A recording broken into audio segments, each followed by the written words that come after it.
Hi dear students, today we see the 7th standard science reproduction and modification in plants parts of flower. இதுவரைக்கும் நம்ம சேனலை subscribe பண்ணலைன்னா subscribe பண்ணிருங்க.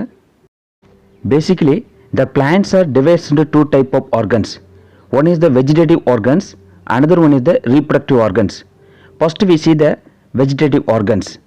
The flowering plants, especially the flowering plants, have root, stem and leaves. They are called vegetative organs. அதாவது மனிதர்களுக்கு எப்படி உடல் உறுப்புகள் இருக்கோ அதே மாதிரி தாவரங்களுக்கும் பார்த்தீங்கன்னா பல உறுப்புகள் உள்ளது. இப்போ பூக்கும் தாவரங்கள் பார்த்தீங்கன்னா வேர், தண்டு மற்றும் இலைகளை கொண்டுள்ளன. நெக்ஸ்ட் நம்ம பார்க்க போகிறது very important organs in plants, that is reproductive organs. Flowers, fruits and seeds in a plant are called reproductive organs. அதாவது தாவரங்களில் காணப்படும் மலர்கள், கனிகள் மற்றும் விதைகள் போன்றவை இனப்பெருக்க உறுப்புகளாகும். முக்கியமாக தாவரத்தில் உள்ள மலர்கள் இனப்பெருக்கத்திற்கு பிறகு கனியாக மாற்றமடைகிறது. Next we see the reproduction, the process by which plants and animals produce young ones and increase the number is known as reproduction. அதாவது reproduction அப்படிங்கிறது என்னன்னு பார்த்தீங்கன்னா they produce new plants or animals, so that is called reproduction. அதாவது தாவரங்களாக இருந்தாலும் சரி விலங்குகளாக இருந்தாலும் சரி இளம் உயிரிகளை உருவாக்கி தங்களது எண்ணிக்கையை அதிகரிக்கும் நிகழ்ச்சி தான் என்ன சொல்றாங்கன்னா இனப்பெருக்கம் அப்படிங்கிறாங்க. Next one, types of reproduction. Reproduction is divided into two types. One is asexual reproduction, another one is sexual reproduction. இனப்பெருக்கத்தை பார்த்தீங்கன்னா ரெண்டு வகையாக பிரிக்கிறாங்க. ஒன்று பாலிலாய் இனப்பெருக்கம், அதாவது asexual reproduction. another one என்னன்னு பார்த்தீங்கன்னா sexual reproduction, அதாவது பால் இனப்பெருக்க முறை. ரெண்டுக்கு என்ன சார் டிஃப்ரென்ஸ் அப்படின்னு பார்த்தீங்கன்னா asexual reproductionல பார்த்தீங்கன்னா சிங்கிள் பேரண்ட்ஸ் ஆர் இன்வால்வ்டு. இதே செக்ஸுவல் ரீப்ரடக்ஷனில் பார்த்தீங்கன்னா டூ பேரண்ட்ஸ் ஆர் இன்வால்வ்டு, அதாவது மேல் அண்ட் ஃபீமேல். அதே மாதிரி no gametes are involved in or no organs, reproductive organs are involved in asexual reproduction, but gametes and also reproductive organs are involved in sexual reproduction. First நாம் பார்க்க போகிறது asexual reproduction, அதாவது பாலிலா இனப்பெருக்கம். A new offspring is produced by a single parent. Here offspring means young one. So asexual reproductionல பார்த்தீங்கன்னா a single parent they can produce young one. அதாவது இந்த பாலிலா இனப்பெருக்க முறையில் பார்த்தீங்கன்னா ஒரே ஒரு பேரண்ட் தன்னுடைய சந்ததிகளை உருவாக்கும் திறன் உள்ளது.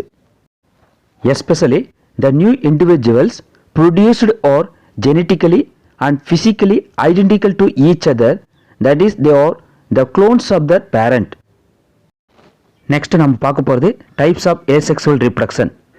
First one, binary fission. In this type the parent cell divides into two daughter cells and each cell develops into a new adult organism. Example like bacteria. அதாவது பைனரி ஃபிஷன் அப்படிங்கிறது இரண்டாக பிளத்தல். இந்த வகை இனப்பெருக்கத்தில் தாய் செல் பார்த்தீங்கன்னா இரண்டாக பிரிந்து ஒவ்வொரு பிரிந்த செல்லும் ஒரு செய் செல்லாக தோன்றும் தன்மை இதில் இருக்கு. Next one, budding. Formation of a daughter individual from a small projection, the bud arising on the parent body is called budding. Example பார்த்தீங்கன்னா ஈஸ்ட். அதாவது பட்டிங் அப்படிங்கிறது மொட்டு விடுதல் அல்லது அரும்புதல் அப்படிங்குவாங்க. இந்த வகை இனப்பெருக்கத்தில் பார்த்தீங்கன்னா தாய் தாவரத்திலிருந்து தோன்றும் புதிய வளரியிலிருந்து மொட்டு தோன்றுகிறது, அது மேலும் வளர்ச்சி அடைந்து ஒரு புதிய தாவரத்தை உருவாக்கும். எக்ஸாம்பிள் பார்த்தீங்கன்னா yeast. Next one, fragmentation. The parent body divides into several fragments and each fragment develops into a new organism. Example sugar cane, spirogyra etcetera. அதாவது ஃப்ராக்மெண்டேஷன் அப்படிங்கிறது துண்டாதல். ஒரு தாவரத்தை எவ்வளோ துண்டாக கட் பண்ணாலும் ஒவ்வொரு பீஸும் பார்த்தீங்கன்னா ஒரு புதிய உயிரியாக வளரக்கூடிய தன்மை இதில் இருக்குது. எக்ஸாம்பிள் பார்த்தீங்கன்னா கரும்பு. நம்ம கரும்பு பார்த்துருப்போம் கரணை போடுறது அப்படிங்குவாங்க. அதாவது அந்த துண்டு துண்டாக வெட்டுவாங்க. அந்த ஒவ்வொரு துண்டும் பார்த்தீங்கன்னா அந்த துண்டுலேருந்து எவ்வளோ கணுக்கள் இருக்கோ அந்த ஒவ்வொரு கணுவிலிருந்து பார்த்தீங்கன்னா ஒரு புதிய தாவரம் முளைக்கும். Next one, vegetative propagation.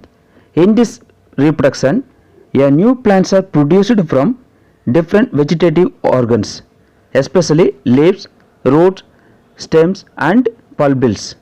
அதாவது இந்த வெஜிடேட்டிவ் ப்ரொபகேஷனில் பார்த்தீங்கன்னா இலைகள், வேர்கள், தண்டு மற்றும் குமிழ்கள் இந்த மாதிரி தாவரத்தினுடைய பாகங்களிலிருந்து ஒரு புதிய உயிரி உருவாகக்கூடிய தன்மை இருக்கிற முறை. Then last one, sporogenesis. Genesis mean formation, sporogenesis mean formation of spores. Asexual reproduction occurs by spore formation. This is the most common method of asexual reproduction in fungi and bacteria. நாம் அடுத்ததாக பார்க்க போகிறது sexual reproduction. Seed is produced from a flower by the process of pollination and fertilization. This is known as sexual reproduction. அதாவது மகரந்த சேர்க்கை மற்றும் கருவுறுதல் மூலமாக ஒரு மலரிலிருந்து விதைகள் உருவாகும் நிகழ்வுக்கு தான் என்ன சொல்கிறாங்கன்னா பாலின பெருக்கம் அப்படிங்குவாங்க. Next one, parts of flower.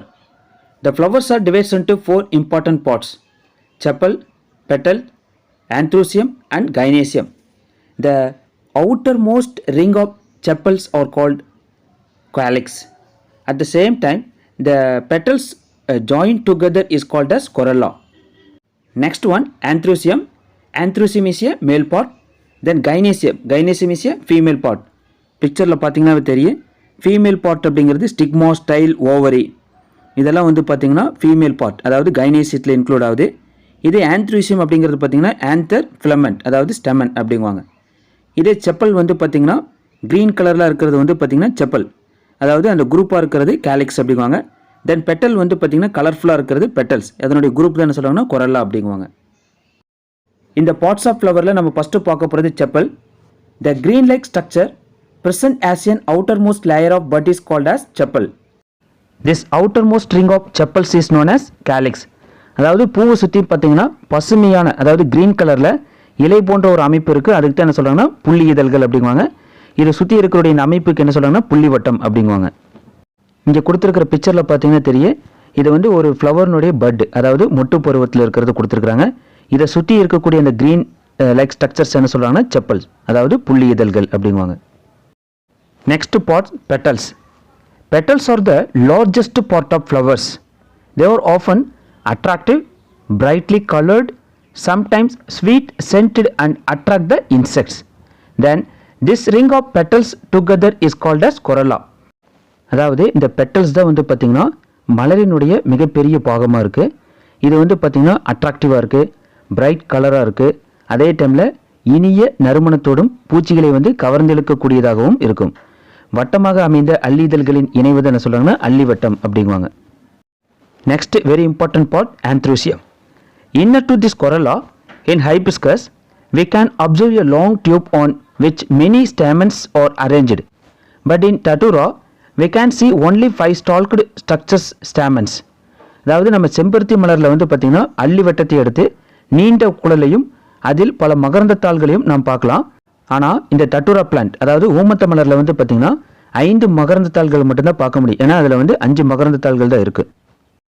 This ring or whorl of a flower is called androecium. Each stamens consist of 2 parts, a stalk called filament and a lobe called anther. அதாவது வட்ட வடிவத்தில் அமைந்திருக்கும் இந்த பாகத்தை என்ன சொல்கிறாங்கன்னா மகரந்தத்தாள் வட்டம் அல்லது ஆண் இனப்பெருக்க வட்டம் அப்படிங்கிறாங்க. ஒவ்வொரு மகரந்தத்தாள்லையும் வந்து பார்த்திங்கன்னா 2 பாகம் இருக்குது. ஒன்று வந்து பார்த்திங்கன்னா மகரந்த கம்பி, இன்னொன்று வந்து மகரந்த by. Then, if you touch these lobes in a mature flower, we can get a powdery substance called pollen grains. That is male reproductive part. அதாவது ஒரு முதிர்ந்த மலரின் மகரந்த பையை வந்து நம்ம தொட்டு பார்த்தோம்னா தூள் போன்ற சில பொருள்கள் வந்து நம்ம கையில் விட்டு அந்த தூள்களை என்ன சொல்கிறாங்கன்னா மகரந்த தூள்கள் அப்படிங்கிறாங்க. இதுதான் ஆண் இனப்பெருக்க உறுப்பு. Then, another very important part of flower is gynoecium. Inner to this anthrosium oral we can find a female reproductive part of flower called gynoecium. அதாவது மகரந்தத்தாள் வட்டத்திற்குள் மலரினுடைய பெண் இனப்பெருக்க உறுப்பான இந்த கைனேசியம், அதாவது சூலக வட்டத்தை வந்து நம்ம பார்க்கலாம். The swollen bottom part of a flower is ovary. அதாவது இதனுடைய அடிப்பகுதி வந்து பருத்து காணப்படும், அதுக்கு என்ன சொல்லுவாங்கன்னா சூர்பை, அதாவது ஓவரிங்குவாங்க. Seeds are produced in ovary. விதைகள் வந்து இந்த ஓவரியில் தான் வந்து ப்ரொடியூஸ் ஆகுது. On the top of the ovary there is a slender tube-like structure called style. அதாவது சூர்பைக்கு மேலே வந்து சூலகத்தண்டு எனப்படும் மெல்லிய குழல் போன்ற பகுதி காணப்படும்.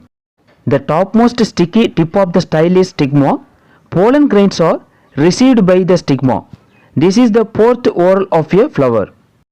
அதாவது சூலகத்தண்டு நுனியில் வந்து ஒட்டும் தன்மையுடைய பகுதி வந்து காணப்படும், அது வந்து சூலக முடி அப்படிங்குவாங்க. இந்த சூலக முடி வந்து மகரந்த தூள்களை பெற்றுக்கொள்கிறது.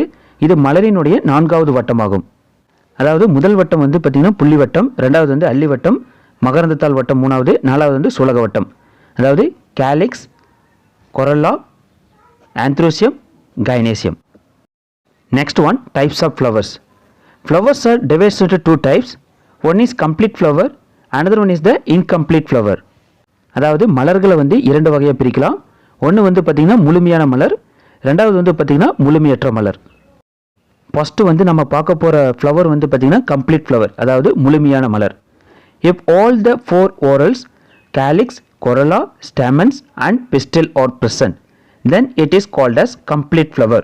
அதாவது ஒரு மலரில் வந்து புள்ளிவட்டம், அள்ளிவட்டம், மகரந்தத்தாள் வட்டம் மற்றும் சூலக வட்டம், இந்த 4 வட்டங்களும் இருந்தால் அது என்ன சொல்கிறாங்கன்னா முழுமையான மலர் அப்படிங்கிறாங்க. Mostly complete flowers are bisexual flowers. See the picture. This flower consists of both anthrosium and also gynoecium. அதாவது முழுமையான மலர்கள் வந்து பார்த்திங்கன்னா பொதுவாக இருபால் மலராக இருக்கும். அதாவது மகரந்தாள் வட்டம் இருக்குது, சூலக வட்டம் இருக்குது. அதனால் இது என்ன சொல்கிறாங்கன்னா இருபால் மலர்கள் அப்படிங்குவாங்க. Then next one, incomplete flower. If any of these 4 whorls is missing, then it is called as an incomplete flower. Then incomplete flowers are unisexual flowers. There are 2 types of unisexual flowers, male flower and female flower. அதாவது incomplete flowerனா முழுமையற்ற மலர். இந்த 4 வட்டங்கள் இருக்குது பார்த்தீங்களா, இதில் ஏதேனும் ஒரு சில வட்டங்கள் இல்லாத மலர்கள் என்ன சொல்கிறாங்கன்னா முழுமையற்ற மலர்கள் அப்படிங்குவாங்க. இந்த முழுமையற்ற மலர்கள் வந்து பார்த்திங்கன்னா பொதுவாக ஒருபால் மலர்களாக இருக்கும். அதாவது ஒருபால் மலர்களில் 2 வகை உண்டு. அவை ஆண் மலர் அல்லது பெண் மலர். ஒன்று பெண் மலராக இருக்குது, இல்லைனா ஆண் மலராக இருக்குது.